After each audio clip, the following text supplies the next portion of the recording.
From the CAL FIRE Information Center, I'm Daniel Berlant with the weekly fire situation report for Monday, July 23rd, 2012. Firefighters again were very busy as the state saw a roller coaster of fire activity this past week. The unseasonably cool and wet weather early in the week allowed firefighters to make major progress in some of the largest fires, but that cool weather was followed by hot and dry weather over the weekend. This led to another substantial increase in the fire activity. Now, as you can see from our map here, on Sunday night and early Monday morning, across Northern California and over the Sierra Crest, over 2,000 lightning strikes occurred.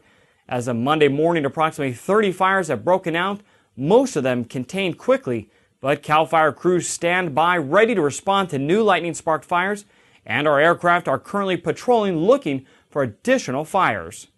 With the triple-digit temperatures expected today and with the dry conditions across the state, the potential for more lightning-sparked fires is high. Switching over now to our statewide fire map, down in San Luis Obispo County, you can see the Calf Fire broke out Monday morning and quickly burned 640 acres. 900 firefighters were on hand to get the fire under control, and by Wednesday afternoon, the fire was fully contained. Down in Southern California, in Riverside County, a 60-acre fire broke out Wednesday, July 18th. The Euclid Fire had fire personnel from several counties at scene.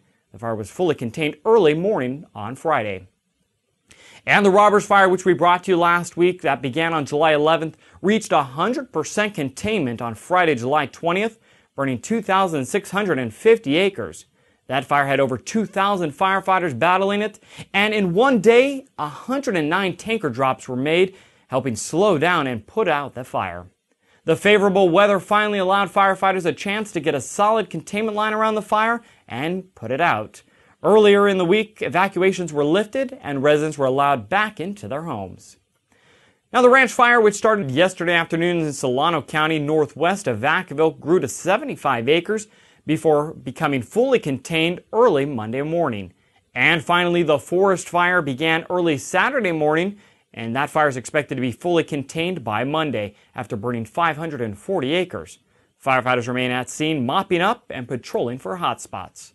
Taking a look now at our weather headlines for the week. In the southern parts of California, the main concern areas are going to be the Sierra Foothill and the Central Coast, where daytime temperatures are expected to be over 100 degrees and the humidity down into the teens. In the north part of the state, we could see again some 100-degree temperatures in many areas, which will continue to dry out the grass and the brush even more. Now, as I mentioned earlier, the lightning we saw today in the north part of the state is predicted to continue until this evening. While the lightning is accompanied with a little bit of moisture, it's important to remember that with the dry conditions across the state, even with a little rain, that lightning can easily spark a new wildfire. Now, that's the latest on the fire and weather situation in California. I'm Daniel Berlant. Have a fire-safe week.